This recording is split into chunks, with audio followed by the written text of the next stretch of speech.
Assalamualaikum warahmatullahi wabarakatuh. Halo teman-teman, kami dari kelompok 3 yang berjumlahkan 6 orang. Perkenalkan, nama saya Muhammad Akbar dari nomor absen 18. Saya Mezia Rahmadina, nomor absen 16. Saya Nandariska Putri dari absen 24. Saya Ginanggraini dari nomor absen 13. Saya Meditya dari nomor absen 14. Yang satunya lagi yang tidak bisa hadir dalam hari ini yaitu Rafli Rizky Akbar, nomor absen 23. Nah guys, di sini kami akan menjelaskan tentang peta kekuatan politik nasional di mana guru pembimbing adalah Ibu Nurul Matini, MPD. Terima kasih.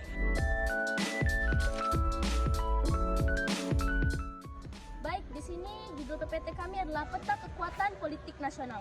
Peta kekuatan politik nasional adalah alat atau kerangka yang digunakan untuk mengidentifikasi, menganalisis, dan mengevaluasi berbagai sumber daya serta kemampuan suatu negara dalam mencapai tujuan nasionalnya.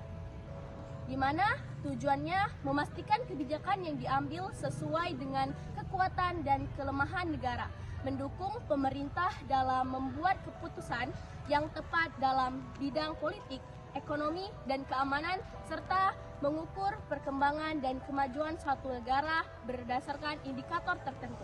Peta kekuatan politik nasional pada masa demokrasi terpimpin. Yang pertama ada Presiden, TNI Angkatan Darat, dan Partai Komunis Indonesia. Jadi di sini peta kekuatan nasional yang terkait adalah Presiden Republik Indonesia yaitu Soekarno, TNI Angkatan Darat yang berusaha mempertahankan kekuatannya masing-masing. Pemegang kekuasaan tertinggi. Kekuasaan tertinggi terpusat pada Presiden Soekarno. Dia memegang seluruh kekuasaan negara dengan TNI Angkatan Darat serta Partai PKI yang mendukungnya pada tahun 1960 sampai 1965. Soekarno mendapatkan dukungan utama dari TNI Angkatan Darat dan Partai Komunis Indonesia. Meskipun keduanya memiliki kepentingan yang berbeda, TNI Angkatan Darat fokus pada stabilitas dan anti-komunisme. Sementara PKI mendukung Soekarno dengan harapan memperluas pengaruh ideologi komunisme. Ketegangan tersebut antara kedua kekuatan ini menandai dinamika politik nasional pada saat ini. PKI dalam peta kekuatan nasional. PKI muncul menjadi kekuatan baru pada pemilihan umum pada tahun 1955. Sejak saat itu PKI berusaha menyaingi TNI dengan memanfaatkan dukungan yang diberikan oleh Soekarno untuk menekan pengaruh TNI Angkatan Darat. PKI muncul sebagai kekuatan signifikan setelah pemilu TNI Angkatan Darat dengan memanfaatkan dukungan oleh Soekarno melalui konsep Nasakom, nasionalis, agama komunis. Soekarno memberi ruangan bagi PKI untuk memperluas pengaruhnya. PKI menggunakan pendekatan ini untuk menekan dan membatasi dominasi TNI Angkatan Darat. Berharap menjadi kekuatan politik utama, hal ini memperdalam ketegangan antara PKI dan TNI Angkatan Darat yang memuncak dalam peristiwa Gerakan 30 September 1965. Partai politik pada masa demokrasi terpimpin. Pada masa demokrasi terpimpin ini, peranan partai politik mulai dikurangi. Sedangkan di pihak lain, peranan presiden sangat kuat. Partai politik pada saat ini dikenal dengan Nasakom atau Nasional, Agama, dan Komunis yang diwakili oleh NU, PNI, dan PKI. Pada masa demokrasi terpimpin ini, nampak sekali bahwa PKI memainkan peranan bertambah kuat, terutama mulai dari Gerakan 30 September atau PKI yang diakhiri pada tahun 1965. Soekarno mengusung konsep Nasakom dengan NU, PNI, dan PKI sebagai representasinya. PKI memanfaatkan situasi ini untuk memperkuat posisinya dan menekankan TNI Angkatan Darat. Puncak pengaruh PKI terlihat dalam peristiwa Gerakan 30 September pada akhir September 1965 yang menjadi titik balik kekuasaan dan mengakhiri peran politik PKI. Pembubaran partai politik. Presiden Soekarno melakukan pembubaran partai politik melalui penetapan presiden, di mana konsep tersebut partai yang dibubarkan merupakan partai yang memberontak. Namun pada keputusan final Soekarno meminta menambahkan kata sedang di depan kata memberontak, sehingga rumusannya berbunyi sedang memberontak karena para pemimpinnya turut dalam pemberontakan. Sesuai dengan rumusan itu, maka partai yang dibubarkan Soekarno hanya Masyumi dan PSI. PKI yang memberontak pada tahun 1948. Penyimpangan pelaksanaan demokrasi terpimpin. Pertama, berdasarkan Undang-Undang tahun 1945, kedudukan presiden berada di bawah MPR. Namun, kenyataannya MPRS tunduk kepada presiden. Presiden menentukan apa yang harus diputuskan oleh MPRS. Kedua, presiden juga membentuk MPRS berdasarkan penetapan Presiden nomor 2 tahun 1959. Tindakan tersebut bertentangan dengan Undang-Undang tahun 1945.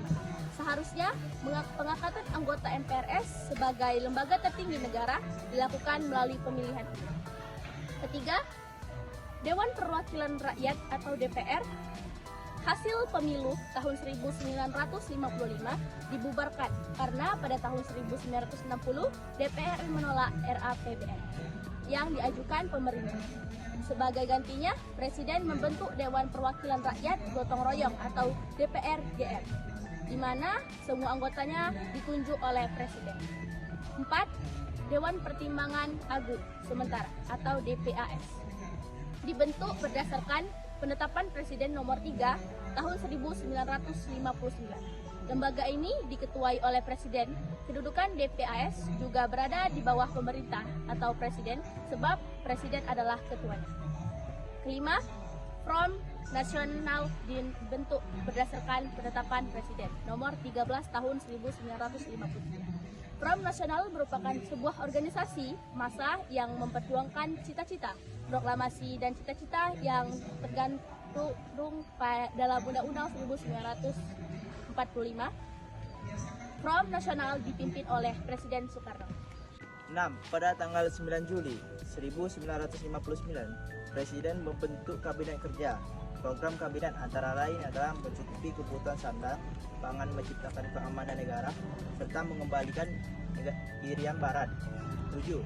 Upaya penyebarluasan ajaran Nasakom dimanfaatkan oleh PKI dengan mengemukakan bahwa PKI merupakan barisan terdepan pembela Nasakom. Keterlibatan PKI tersebut adalah menyimpang ajaran kehidupan berbangsa dan bernegara serta menggeser kedudukan Pancasila dan Undang-Undang Dasar 1945 menjadi komunis. 8.